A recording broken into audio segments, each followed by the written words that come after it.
Good morning, children. In this video we are going to start chapter 3, current electricity. So here in this chapter we are going to see some concepts, that is potential and potential difference, then conductors and insulators, that is bad conductors, electrical resistance and Ohm's law, connection of resistors and effective resistance. So first of all we will see all around us. Means electricity, just we will see the introduction. Electricity is of utmost importance in our everyday life. In the modern world we know it at, and we have to use everything in our day-to-day life, that all these things depend on electricity. So what happens, where is the electricity used? That everywhere, hospitals, banks, offices, private institution, everywhere electricity is used, and they make alternative arrangements with the help of generator. म्हणजे generator वापरून ते त्याचं alternative arrangement करतात. Electricity is used for running electrical furnaces, electric motors and several other instruments. त्याचप्रमाणे domestic appliances like fridge, electric oven, mixer, fans, washing machine, vacuum cleaner, roti maker etcetera have helped us by saving time and labour. याने काय होते, आपला वेळही वाचतो आणि labour पण वाचतं. All this device cannot be run without electricity, that you know it very well. Not only human beings but some animals also use electricity. फक्त ह्युमन बिंग्सच नाही पण ॲनिमल्ससुद्धा इलेक्ट्रिसिटी वापरतात. ते म्हणजे कोणते? For example fishes such as eels जे आहे, they use electricity to catch their prey and also for self defence. The lightning strikes the earth is an excellent example of natural flow of electricity. What if we could collect and store the electricity? Can you recall, children? You must have seen a waterfall. Which way does the water flow?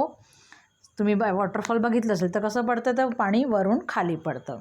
In the same way, for the generation of electricity water is released from a dam at a higher level and because of gravity it flows to a lower level. म्हणजे ते ग्रॅव्हिटीमुळे higher लेवलपासून lower लेवलवर पडतं.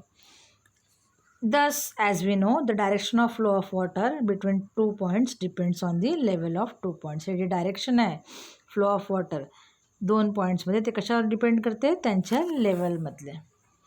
नाव we will see potential and potential difference. So first of all we will see the activity which is given in your textbook. See children, equipments needed is 2 plastic bottles, rubber tube, clamp and water. Set up the experiment as shown in figure 3.1. जसं याच्यामध्ये दाखवलेलं आहे त्याप्रमाणे तुम्हाला experiment setup करायचं आहे. Then remove the clamp, जो मध्ये जो क्लॅम्प म्हणजे चिमटा, जो चिमटा राहिला त्याला आपल्याला रिमूव्ह करायचा आहे. Note your observation and answer the following questions. So here what happens when the clamp is removed? What will happen when the clamp is removed? The water start flowing. म्हणजे एका बॉटलमधून दुसऱ्या बॉटलमध्ये पाणी वाहायला सुरुवात होईल. Does the water stop flowing? Why? No, water will not stop flowing. जोपर्यंत ते clamp आपण लावू नये तोपर्यंत ते पाणी वाहायला सुरुवात होणार, म्हणजे स्टॉप होणार नाही. आणि केव्हा स्टॉप होईल? जेव्हा ते दोन्ही एक लेवलवर येतील. बघा साईडला जे दुसरं एक्सपेरिमेंट दाखवलेलं त्याच्यामध्ये जेव्हा एका लेवलवर आले तेव्हा पाणी स्टॉप होऊन जाईल, फ्लो होणं. What will you do to keep the water flowing for a longer duration?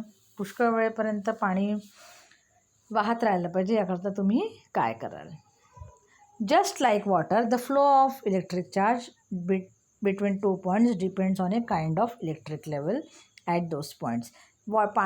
पाण्यासारखंच electric चार्जसुद्धा कशावर डिपेंड करते? Electric level at those points. त्या पॉईंटवर जे इलेक्ट्रिक लेवल आहे त्याच्यावर डिपेंड करते. जसं पाणी कशावर डिपेंड करते? त्या पॉईंट्सवर डिपेंड करते जिथे फ्लो होऊन राहिलं हायरपासून लोवर. त्याचप्रमाणे इलेक्ट्रिक चार्जसुद्धा त्या पॉईंटवर डिपेंड करते ज्या पॉईंटवर इलेक्ट्रिक लेवल आहे. आणि this level is called electric potential. याला आपण काय म्हणतो? Electric potential. Now we will see next one. A positive charge flows from a point of higher potential to a point of lower potential. Positive charge कुठून flow होते? Higher पोटेन्शियलपासून lower पोटेन्शियलपर्यंत. And we have seen that electricity flows due to the conduction of negatively charge electrons. आणि electricity कशामुळे flow होते? Due to the negatively charge electrons. हे आपण 8मध्ये बघितलं आहे. Electrons flow from the point of lower potential to a point of higher potential. Positive charge कुठून होतं? Higher to lower. पण इलेक्ट्रॉन्स कुठून होतात? Lower to higher. A lightning strike is the flow of electrons from a point of lower potential on the clouds to the point of higher potential on the earth. जे lightning, जे वीज चमकतात ते पण एक प्रकार काय आहे? Flow of electrons from lower potential to higher potential. Lower potential म्हणजे निगेटिव्ह आणि हायर म्हणजे zero. Now we shall study the definition of electric potential in higher standard. So now see children, what is potential difference? The difference between the volume. हे बघा दोन जे diagram दिलेले तुमच्या याच्यात 3.2मध्ये ए आणि बी दाखवले त्याच्यामध्ये. तर या दोघांमध्ये जे डिफरन्स आहेत त्याला आपण काय म्हणतो? Potential difference. The difference between the values of potential at 2 points A and B is called the potential difference. म्हणजे या दोघांमधलं जे डिफरन्स आहे पोटेन्शियलचं ए आणि बी मधलं त्याला काय म्हणतात? Potential difference. In the figure 3.2, conductor A is at higher potential than conductor B. When these two are connected by a conducting wire, a potential difference is connected and the electrons will flow from B to A. म्हणजे A higher पोटेन्शियलवर आहे आणि B lower पोटेन्शियलवर आहे. जेव्हा conducting वायरच्या through electric याच्यामध्ये pass होते त्यावेळेस काय होते? त्याच्यामध्ये पोटेन्शियल डिफरन्स क्रिएट होतं आणि इलेक्ट्रॉन्स कुठून फ्लो होतात? बी पासून तर ए पर्यंत. This flow will continue until the two conductors A and B have the same potential. जसं पाणी नाही का, जोपर्यंत एकसारखं होत नाही तोपर्यंत फ्लो होत राहतं, त्याचप्रमाणे पोटेन्शियलसुद्धा जोपर्यंत सारखं होत नाही तोपर्यंत ए पासून बी पर्यंत ते फ्लो सुरू राहील, flow of electrons. That is until their potential becomes zero. जोपर्यंत त्यांचं पोटेन्शियल झिरो होत नाही तोपर्यंत त्यांचा फ्लो कंटिन्यू होत राहील. Only then with the flow of electrons stop. आणि नंतरच फ्लो, जेव्हा त्यांचं पोटेन्शियल सारखं होईल ए आणि बीचं त्यावेळेसच फ्लो ऑफ इलेक्ट्रॉन्स काय होऊन जाईल? स्टॉप होऊन जाईल. आता बघूया आपण potential difference of a cell. The difference in potential between the positive and negative terminal of a cell is the potential difference. Potential difference of cell म्हणजे ते आपण जे सेल वापरतो ते, तर त्या पॉझिटिव्ह अँड निगेटिव्ह टर्मिनलमध्ये जे डिफरन्स येतं त्याला म्हणतात potential difference of a cell. And it is caused by chemical reaction which is taking place inside the cell. म्हणजे कशामुळे होतं? जे केमिकल सेलच्या आतमध्ये होतं त्याच्यामुळे होतं. The potential difference sets the electron in motion and results in the flow of electricity. म्हणजे पोटेन्शियल डिफरन्सने काय होतं? इलेक्ट्रॉन्स मोशनमध्ये येतात आणि त्यामुळे इलेक्ट्रिसिटी फ्लो होते.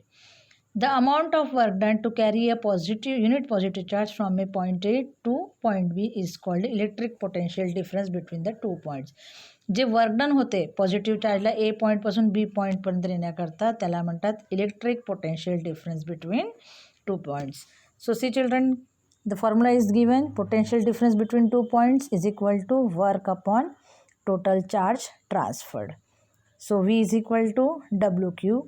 1V is equal to 1 joule upon 1 coulomb. 1V म्हणजे पोटेन्शियल डिफरन्स, 1 joule म्हणजे वर्क आणि 1 coulomb म्हणजे charge. So the unit of potential difference in SI system is volt. Potential डिफरन्सचं युनिट काय राहील? ते राहील volt. Now see children, this we will see just last topic, an introduction to scientist. The Italian scientist Alessandro Volta constructed the first electric cell. The unit of potential difference is named volt in this honor. म्हणजे हा जो scientist आहे यानेच construct केला आहे electric sale आणि त्यामुळेच potential डिफरन्सचं युनिट वोल्ट म्हणून दिलेलं आहे. Very small values. Do you know? Very small values of potential difference are expressed in the following units. 1 millivolt is equal to 10 to the power minus 3 volt. 1 microvolt is equal to 10 to the power minus 6 volt. Large values of potential difference are expressed in the following units. Large values बघा कसे दिले असतात. 1 kilovolt is equal to 10 to the power 3 volt and 1 megavolt is equal to 10 to the power 6 volt. Okay children, so today we'll stop here. In the next period or in the next video we will start about the free electrons. Okay, thank you.